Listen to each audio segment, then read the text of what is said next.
is by Amtrak. I did ask you earlier how much you travel by rail, and I got about a third of you maybe answering that you take an Amtrak. I do know I've done this class quite a few times. A lot of people join the class. Today we have 30, and that we usually have between 25 and 30 people in this class. So I've heard from other people, hey, we've booked some Amtrak tickets. I will say my wife just booked Amtrak tickets to New York. She saw that the tickets were half price. And so she jumped in there. I have a daughter living there. She likes to go visit her. So she's going to go visit her in November. And it's a good deal, $44 each way. And she can pick up the train an hour from here. So it's very convenient. It'd be more convenient if it was in town, but we'll take an hour away. Personally, I'm a lifelong train traveler with lots of experience on Amtrak, including an overnight and a roomette. When I was a book publisher and I was living where I am now in the Shenandoah Valley, I used to go several times a year to Elkhart, Indiana. And I would have meetings there, and I would have a meeting on one day. It would start at about 9 o'clock in the morning and end at 5 o'clock. And so I found out it was perfect to take an overnight train. I would catch the train in Martinsburg, West Virginia, which is about an hour and a quarter north of here. I could park my car on the street in Martinsburg, which is a small city, and pick up the train about 5, 6 o'clock in the evening. Got supper on the train, got a roomette overnight. And the next morning, about 8 o'clock, I rolled into Elkhart. I hopped out, got a ride to my meeting, was in my meeting all day. And then I caught the same train, which was going the opposite direction. This is a train between Washington, D.C. and Chicago. It's called the Capital Limited. And so I caught it going the other way. Came through Elkhart about 8 o'clock in the evening, got on that train. They gave me supper on the train again, had another roomette. Got up in the morning, had breakfast. I should have mentioned had breakfast also going the other direction. So when you travel on the train, you have a roomette, they do give you a meal. Meals, I should say, not a meal. They give you meals. So that's fun. And if you're in the dining car, that's even more fun. I love the dining car on the train. Anyway, it was a great deal for me. It was about the same or less than an airfare, but was much more convenient because I only had to drive an hour and a quarter instead of driving like 9 hours if I were going to, or maybe 13 hours if I were going to drive it. And if I flew, it would take me 8 or 9 hours because I'd have to drive to the airport, get there early, go through security, take 2 flights to Elkhart and get picked up at the other end. So it was just about the same amount of time to take the train. Well, let's talk a bit about some of the advantages of traveling by train. And this is true around the world, but I'm going to talk about the US right now. It can be less expensive depending on the route. So for my wife to go from Charlottesville, which is an hour from here, to New York City, that's only $88 round trip. I know she can't do that on a plane, so that's less expensive. And I would have to have my head examined to go driving inside in Brooklyn and New York. There's no way you're going to ever get me to drive into New York again. When you go on the train, another advantage is it is a more relaxing experience. I find the train really easy.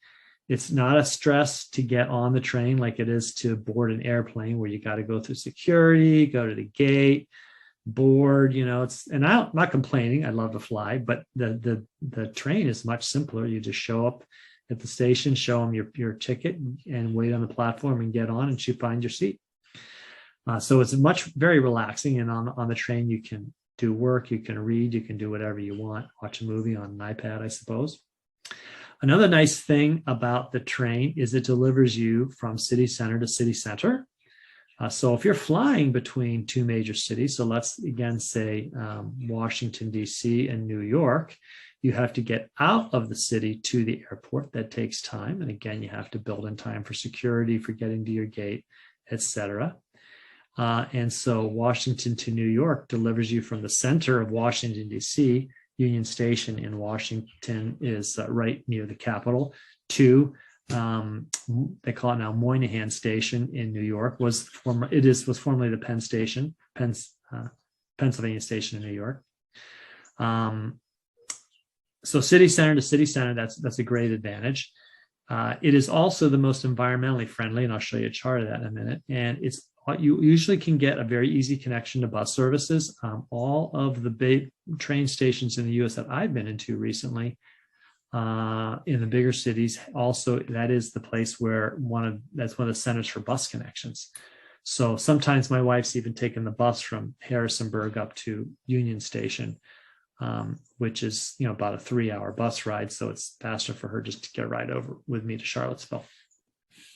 But again, in Union Station in Washington, all the Bolt Bus and Easy Blue and all the names of the bus companies, there's also the bus center for Washington, D.C. So that's very convenient. And then you can usually get local buses from any train. Here, this is something I find interesting because I do care about the environment. This shows you the carbon footprint of travel. Whoops. And if you want to fly the most carbon, I guess, unfriendly, that uses the most carbon per mile, this is the chart from Europe. And so it's got everything in kilometers and grams. But the chart is the same whether you took on about pounds of carbon or miles traveled. A domestic flight is the most expensive in terms of carbon use. After that is a medium car with gas or diesel uses less. And then a short haul flight, and like an economy flight, is still less than a car or a domestic flight. That's because they tend to be smaller jets or propeller planes, and they kind of pack people in more per, for the flight. So those are more efficient. A long haul economy flight is still smaller. So that would be like going to Europe. That would be your carbon footprint of going to Europe. And a bus is less than that still. So you can see a bus is about half of what a car is. Motorcycles less than a bus. Petrol car with 2 people in it. So you see, put 2 people in the car, you now halved the carbon footprint. Medium electric car in the U.S. Sorry, this is UK, but it's going to be same deal in the U.S. is going to be almost half of that again. So in England, they call it the National Rail. That's like our Amtrak, and that is less still. The only ways that are more efficient other than bicycle or foot, which obviously the least carbon unfriendly, bicycle and foot are the most carbon friendly ways to travel because you don't burn any carbon other than what your body uses. Other than that, the only thing that's better than a train is a ferry boat or the Eurostar, which is, of course, my ambition someday. The Eurostar goes between London and Paris, and it goes, 200 miles an hour or something. You get there in a very short amount of time. Anyway, so this just shows you the train is a very efficient way in terms of our carbon footprint on travel, and that doesn't matter. Okay, so what are the disadvantages of traveling by train?